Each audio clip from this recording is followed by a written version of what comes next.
Hello friends, Bill Hobson here. I have a bit of a spoiler alert for you at the very beginning of the video. I am not actually standing on the 6th tee of Pinehurst No. 2.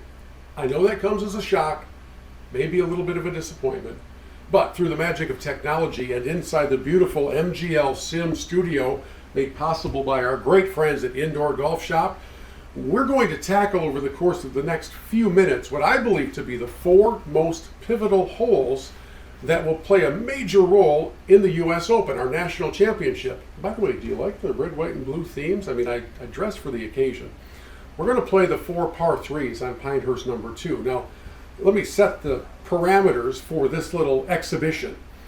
I'm not going to play it from the tournament tips. I don't really feel like hitting driver into a par 3. I'm not as long, this will come as another shock, I'm not quite as long as some of the guys on tour, where they're playing par 3s that are going back to 250.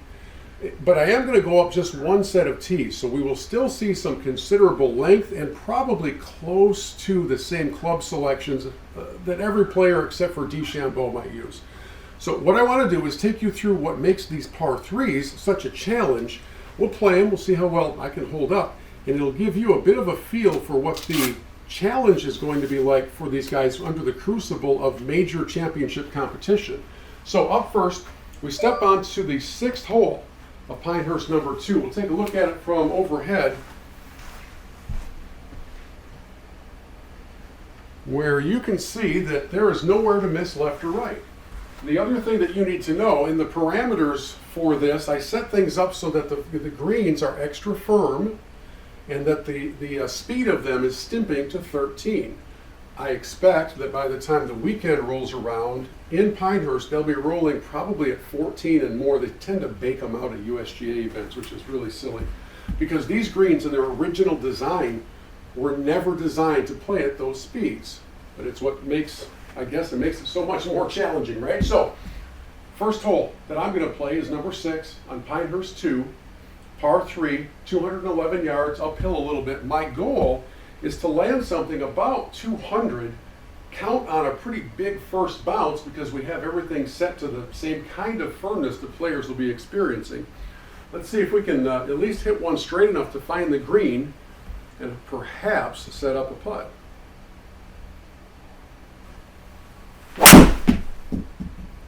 That was almost missed. I don't think that's going to, that wasn't even close. That's not going to get there. All right, well, that's just bad contact by yours truly. User error, and right off the bat, we're in trouble. Throws me into the bunker. We got the tall grasses, 25 yards, uphill 9 feet. And remember that a lot of the greens here are shaped almost like upside down cereal bowls, so that if you don't get your ball onto the proper level, it very easily could come right back to your feet. Let's not have that happen.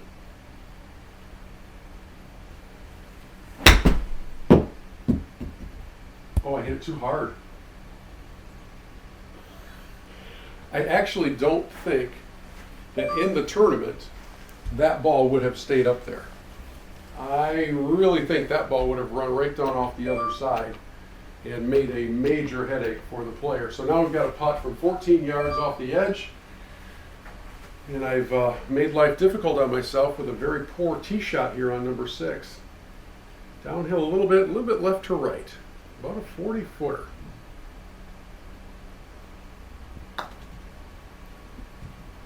By the way, I have the gimme circle set to 2 feet, and I still didn't hit it quite inside of there. We should be able to clean up the bogey and hopefully move on and take our medicine after that poor tee shot. All right. So we are 1 over through our first hole.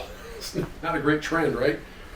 Number 6. The other par 3 on the front takes us to the 9th hole. And number 9, as you can see, does not allow you to run anything up. You are going to have to carry this thing and land it on the right level, or else get ready to play a little bit more at the beach. So we will grab 6 iron and try to hit something nice and high, if I can, to about 175-ish and see if we can get it to hold.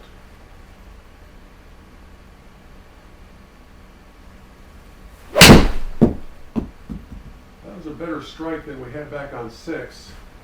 Get up. I'll tell you what, I think that was about 2 yards from being exactly what I was hoping for. But again, the demand of Pinehurst is precision.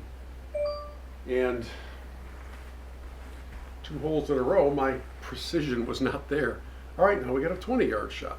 Trying to save par. Gotta have some bite on it. Oh, almost hit it, and now it's just gone. I think the software is being a bit more forgiving than real life will be for those players, because that definitely looked like it was running off the other side. All right. So we've got a little crest to go over, 27-footer. Going to turn right at the beginning and left at the end. I feel like I hit that off to, yeah, it's off to the right, just off to the edge. All right, well, there's 2 bogeys through 2 par 3s. And by the way, you'll hear some of the players talk about how in this US Open, they'll take par on pretty much any of the par 3s. Kind of how I'm feeling. So now we rocket ahead to the 15th hole. Let's take a look at this green complex. This is one that you actually have the chance to run a ball up onto. And in fact, because of the firmness of the fairways and the greens, I'm going to hit a 6-iron again with the goal of landing it down front and hopefully getting a bounce and maybe, just maybe, hitting a green in regulation. What a novel concept.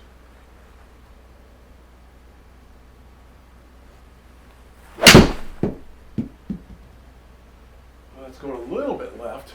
What kind of kick are we going to get? At the bounce. Now, will it stay on top of the cereal bowl? All right, I can live with that. That was a pretty good shot, and a good guess, by the way, on club selection, because one of the, I guess, unknowns for a lot of these players, how much bounce to expect. So we've got a 30-footer here. It would be kind of fun to wipe out one of those bogeys by making one. Go left to right at the beginning. Let's see if we can get one in there.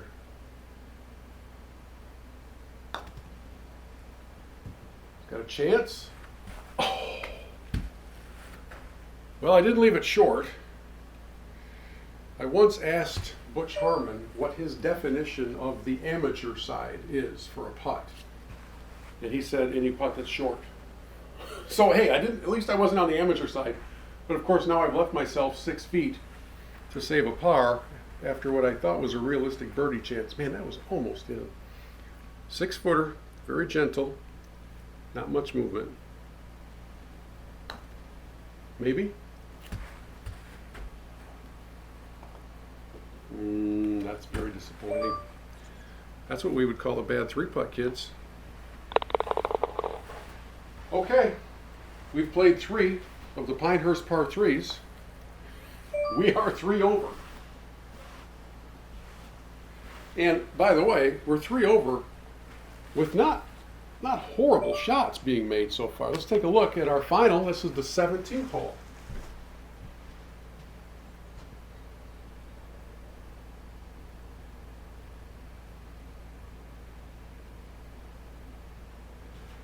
Yeah, 17 is a beauty. 192, but not quite as much room to run a ball up. You almost have to hit a cut to get one in there. So, yeah, I'm going to try the 6-iron again. I'm going to try to put it in the left front. No, I think I got to hit the 5-iron. I think we got to go to a 5-iron and try to hit it over top of that trouble. See if we can catch one clean here. Our final par 3 on Pinehurst number 2. So far, they have won the battle. Let's put it that way. All right, 5-iron.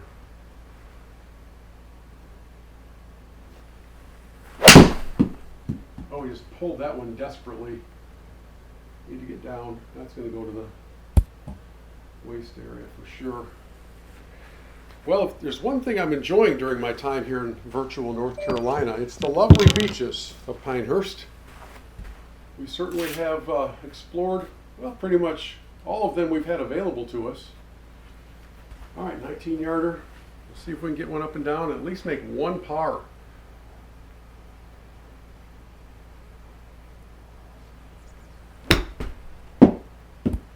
Settle, settle.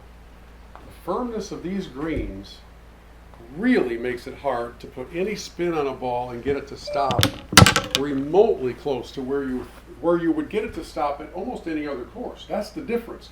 Pinehurst isn't any other course. The greens are upside down and they're rock hard, really hard to get them to spin. And this is just in the virtual setting. Imagine how much more severe it is in real life. Okay, a little bit right to left, 19.5 feet, not much more to it. Let's save a par here. Let's go out in style.